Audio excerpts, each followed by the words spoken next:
halkani waa radio muqdisho codka jamhuuriyadda dimuqraadiga ee Soomaaliya markaad tiraahdo muqdisho aad ka hadlaysay ilbiriqsi ninka caloolo jooga iyo qardho ilaa iyo kismaayo ilaa aaga waqooyi ceergaawi loo yacado hal mar bay ku wada dhegeysanayeen. maxamed aweys muudey oo ah saxafi iyo rugcadaas saxaafadeed oo muddo dheer ka soo shaqaynayay warbaahinta Soomaalida tan iyo xilligii talada ay haysay dawladdii kacaanka ahayd ee Soomaaliya marka talinaysay oo aanu kula kulanay magaalada Frankfurt ayaan wax ka weydiinay dhacdo kaga dhacday dalka Itoobiya oo ku mutay xabsi ku dhow 6 sanadood taasi oo laga qabtay magaalada Addis Ababa ee caasimadda dalka Itoobiya sababaha keenay inuu xarig sidaasi u dheer ku galo dalka Itoobiya iyo waayihiisa xabsiga intii waraysigu socday waxaan wax ka weydiinay waqtigii dheeraay oo warbaahinta Soomaalida ku soo dhex jiray waxa uu ka xasuusto wariyaasha ay soo wada shaqeeyeen iyo waayihiisa saxaafadda. marka hore waa mahadsantahay Zakariya Jaylani waxa weeyaan saxaafaddu ma aha horta wax hadda bilowday kontomiyadii bilaabatay saxaafadda Soomaaliya taariikh dheer bay lahayd Soomaaliya ilaa 69kii oo haddana mabdii hanti wadaagga afka qalaad loo yaqaanay socialism scientifics oo markaasi oo hadda idaacaddii raadiyo muqdisho ay bilowday wariyaashii kala duwanaa ee taariikhda lahaa ee dalka soo maray oo dhammaantood yacni maanta xusuus gaar nagu leh oo Saciid Cadaani ka mid yahay oo Weli Xaaji ka mid yahay oo mataqaanaa raggii faraha badnaa Yaasiin Xaaji Ismaaciil Jirde Cabdi Xaaji Goobdoon Cabdi Idriis Ducaale Maxamed Cabdi Cali Ducaale Cali Sheekh Axmed Caraale aadan Nuux Dhuule Cabdiqaadir Maxamed Mursal Maxamed aadan Xirsi Teera Maxamed Faarax Landhaashane macallinkii weynaa Cabdi Xaaji Goobdoon saxaafadii oo dhan markaad fiiriso yacni أحمد علي عسكري هذا رجلي aduu goormad ku soo biirtay saxaafadda هذا waxaan ku soo biiray dabayaaqadii 80kii adiga 81kii ilaa iyo 80kii inta dhaxlaan ku soo biiray xilli waxay ahayd oo idaacaddu hadda idaacadda jecel yaho qofkii ka shaqeynaya ka bilowday radio muqdisho runtii waxa weeyaan halkani waa radio muqdisho codka jamhuuriyadda dimuqraadiga ee Soomaaliya markaad tiraahdo muqdisho aad ka hadlaysay ilbiriqsi ninka caloolo jooga iyo qardho ilaa iyo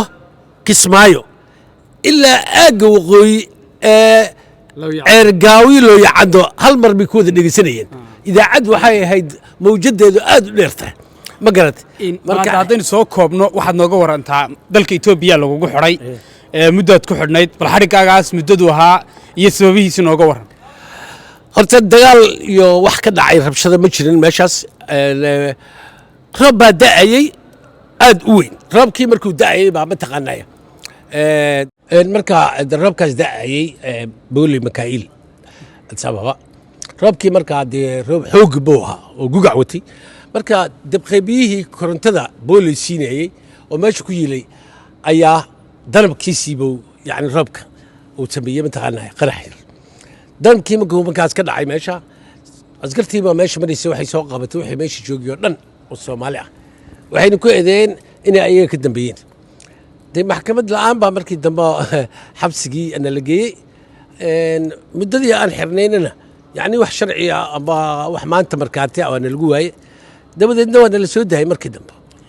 muddo intee lag baad xidhnayd dee waxaan xirnaa 5 sano iyo gogo yar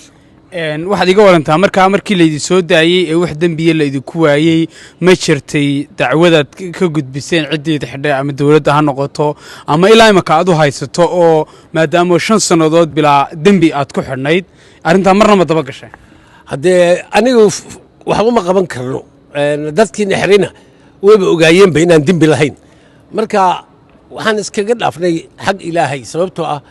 Itoobiya waa meel cajiib ah waa meel yacni mar kasta dhibaatooyinka iska yimaadaan badanaa ay dhacaan laakiin mar haddii xabsigii lagaa soo daayey gadaal inaa u noqotood ku dacweyso saana la yeelay waxay ku soo kordhinaysa ma laha marka waxa weeye dadkiina xirayna maanta way u jeedaan inaan aniga waxba halaynin wayna ku faraxsan yihiin markiina la soo daayey sababtoo ah waxay ogaadeen in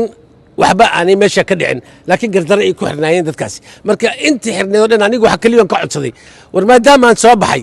dadkii kalena la xirnaana dee waxba ay haleyn male isku mid baan ka nahay xabsiguna ma aha wax dadka lagu ciqaabo waa wax dadka lagu hanuuniye ha la soo daayo sidaa awgeed waxaa la go'aamiyey in la soo daayay dhammaantood marka taasaan markii dambe aan mahadnaq u jeediyey etoobiya iyo safaaraddii soomaalida markaasi hawshaas waday iyadoo dowladdii federaalka soomaaliya oo xasan sheekh ugu horreeyey oo maxamed cabdullaahi farmaajo iyo xasan cali khayr ra-iisul wasaaruhu ay ayaguna gabagabadii hawshaa fuliyeen marka taa waxa weeyaan wax lagu farxay ahayd waana arrin dhammaatay waxaan leenahay soomaaliya iyo etoobiya inay midoobaan inay soomaalinimada iyo etoobinimada iyo mataqaanaa walaaltinimada iyo runtii laga shaqeeyo wax fiican weeyaan inay midoobaan maxaad ka wadaa inay midoobaan yacni in aysan mataqaanaa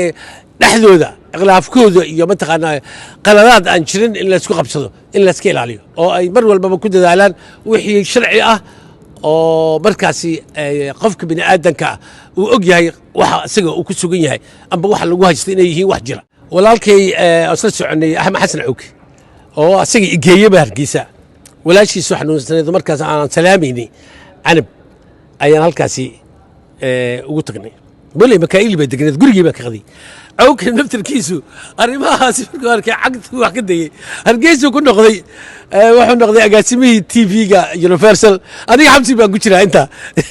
ma garad waxaan maqlayaa xabsigaana ku jira haddana inuu dhintay marka fiiri ilaahay casaahu jalla wey ina maca alcusri yusran فإن مع العسر يسرا فإذا فرقت فاسخب وإلى ربك فارغب يعني لا يستأخرون ساعة ولا يستخدمون نقول بساعة دي سوء لمنيا تكري جيلاني هوريال تي في ذلك شرملك